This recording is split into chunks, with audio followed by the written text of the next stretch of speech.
लोकसभा और विधानसभा चुनावों की तपिश के बाद अब माया नगरी मुंबई की बारी थी। बीएमसी चुनाव के लिए मतदान की प्रक्रिया संपन्न हो चुकी है और जनता जनार्दन ने अपना फैसला ईवीएम में कैद कर दिया है। हमेशा की तरह इस बार भी वैसे ही बात सुनने को मिली जो हर बार की चुनाव के दौरान सुनी जाती है। विपक्ष की तरफ से मतदान की प्रक्रिया के दौरान चुनाव आयोग पर भी सवाल खड़े कर दिए गए, जिस पर चुनाव आयोग की तरफ से जवाब भी दिया गया। लेकिन बीएमसी चुनाव में इस बार काफी ज्यादा सियासत देखने को मिल रही है। कल नतीजे आने हैं उससे पहले आज सभी जो प्रत्याशी थे उनकी किस्मत ईवीएम में कैद हो चुकी है। लेकिन सवाल लगातार विपक्षी पार्टियों के द्वारा उठाए गए। एक बार फिर से चुनाव आयोग और चुनावी प्रक्रिया पर सवाल उठा दिया गया, यानी कि चुनाव कोई भी हो, सवाल उठाए हैं ठाकरे ब्रदर्स ने। पहले राज और फिर उद्धव ठाकरे ने मतदान के दौरान प्रयोग की जाने वाली स्याही पर सवाल उठाया। दोनों ने कहा कि स्याही मिटाने का उनकी तरफ से आरोप लगाया गया और इस पर पूरी तरह से बात करेंगे कि चुनाव आयोग कोई भी हो, अग्नि परीक्षा क्यों चुनाव आयोग की देनी पड़ती है, हर बार चुनाव आयोग पर ही सवाल क्यों खड़े किए जाते हैं, ये अपने आप में एक सबसे बड़ा सवाल है। लेकिन पहले आपको कुछ तस्वीरें दिखाते हैं। दरअसल आज सुबह 7:30 बजे से बीएमसी समेत महाराष्ट्र के 29 निकाय चुनाव की वोटिंग की शुरुआत हुई थी। तमाम जो बड़े बड़े सेलिब्रिटीज थे, जॉन इब्राहिम को आप देख सकते हैं मतदान करने के लिए पहुंचे थे। राकेश रोशन, ऋतिक रोशन के पिता हैं, वो मतदान करने के लिए पहुंचे थे। सुनील शेट्टी ने भी मतदान किया, अपने मताधिकार का इस्तेमाल किया। इसके अलावा ट्विंकल खन्ना भी मतदान करने के लिए पहुंची थी। इसके अलावा सलीम खान और कैलाश खेर के अलावा अक्षय कुमार ने भी अपने मताधिकार का इस्तेमाल किया। साथ ही साथ महाराष्ट्र की जनता से अपील भी की कि बढ़ चढ़कर अपने मताधिकार का इस्तेमाल करें, मतदान करने के लिए अपने घर से निकलकर मतदान केंद्र जरूर पहुंचें। तो आज मुंबई में बीएमसी चुनाव से पहले सितारों की महफिल एक तरह से कहें तो मतदान केंद्रों पर देखने को मिली और बड़े बड़े दिग्गज नेताओं के साथ साथ तमाम बॉलीवुड के सेलिब्रिटीज भी मतदान करने के लिए पहुंचे थे। बढ़ चढ़कर उन्होंने अपने मताधिकार का इस्तेमाल किया, साथ ही साथ लोगों से अपील करते भी नजर आए। मतगणना होनी है कल। देश की आर्थिक राजधानी से लेकर पुणे, नागपुर और हाड़ी की गलियों तक आज हर तरफ लोकतंत्र का डंका बज रहा है। युवाओं में पहली बार वोट डालने का जोश था, तो बुजुर्गों की आंखों में एक बेहतर और आधुनिक शहर की उम्मीद वोट डालने के लिए मतदाताओं के हौसलों को कम नहीं कर पाई, जो आज अपनी किस्मत की बजाय अपने शहर की तकदीर लिखने घरों से बाहर निकले थे। और शुक्रवार को बताया जा रहा है कि गिनती होगी, यानी कि कल नतीजे आएंगे और तब पता चलेगा कि अब की बार मुंबई का बॉस कौन। लेकिन उससे पहले ही स्याही पर सियासत गर्मा गई। दरअसल राज ठाकरे और उद्धव ठाकरे ने स्याही को लेकर बड़ा आरोप लगाया। उद्धव ठाकरे ने वोटिंग में इस्तेमाल की जा रही स्याही पर सवाल उठाए। क्या कुछ कहा, पहले वो आपको सुनाते हैं। शायद ये पहला चुनाव है जिसमें बहुत सारी शिकायतें आ रही है। मतदान के बाद जो इंक लगाई जाती है तुरंत वो निकाली जा सकती है। ये तो गंभीर है और ये मुझे कुछ फोन भी आए और आपके टीवी चैनल पर मैंने देखा भी। इसका मतलब ये है कि चुनाव आयोग और अगर मैं आरोप लगाऊं कि सत्ताधारी पक्ष है उनकी मिलीभगत है।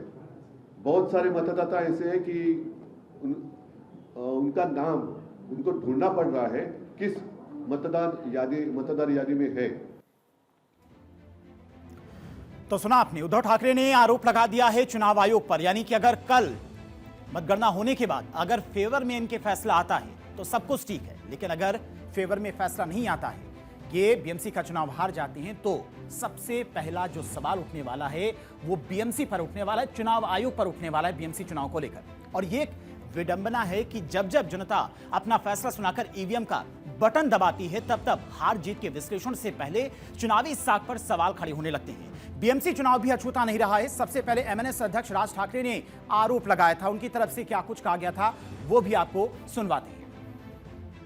आणि आज तर अजूनच वेगळं काहीतरी की बाबा आजपर्यंत ती इंक लावली जायची, बरं का, आता काहीतरी नवीन पेन आणलंय आणि ते पेन मध्ये इतक्या तक्रारी सगळ्या बाजूनी येत आहेत की तुम्ही बाहेर पडल्यावरती त्याला जर सॅनिटायझर लावलं तर ती शाई जाते।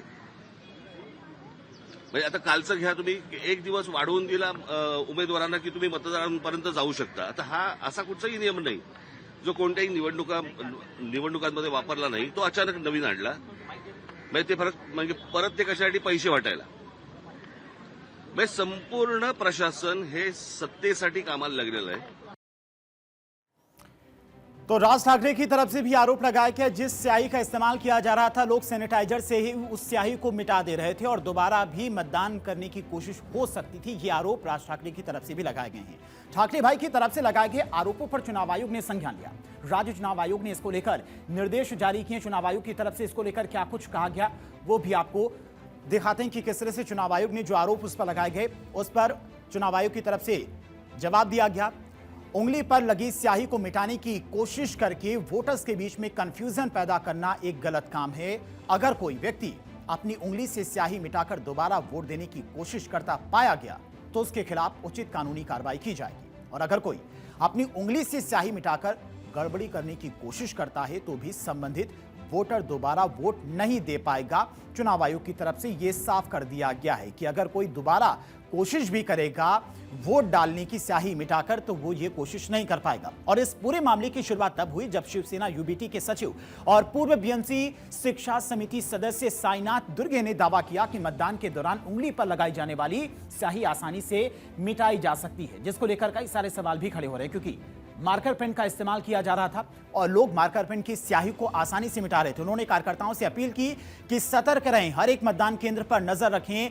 बूथ एजेंटों को यह कहा गया कि लोग दोबारा से मतदान करने के लिए वहां पर ना पहुंचे। साईनाथ दुर्गे ने सोशल मीडिया एक्स पर अपनी 2 तस्वीरें भी पोस्ट की जिसमें दिख रहा है कि साईनाथ दुर्गे की एक तस्वीर जिसमें स्याही लगा हुआ है और दूसरी तस्वीर में बिना स्याही वाली वो तस्वीर थी जो उनकी तरफ से पोस्ट की गई। ये 2 तस्वीरें भी आप देख सकते हैं। मतदान के बाद जो स्याही यानी कि मार्कर पेन का इस्तेमाल किया गया था उसकी इंक लगी हुई नजर आई और दूसरी तस्वीर उन्होंने सोशल मीडिया पर ही पोस्ट की जिसमें आप देख सकते हैं कि ये वही फिंगर है जिस पर स्याही नहीं है और इनकी तरफ से यह आरोप लगाया गया कि जिस मार्कर पेन का इस्तेमाल किया जा रहा है, जिस स्याही का इस्तेमाल किया जा रहा है वो बेहद आसानी से हटाई जा सकती है और सैनिटाइजर से ही उस स्याही को हटाया जा सकता है। ये गंभीर आरोप लगाए गए।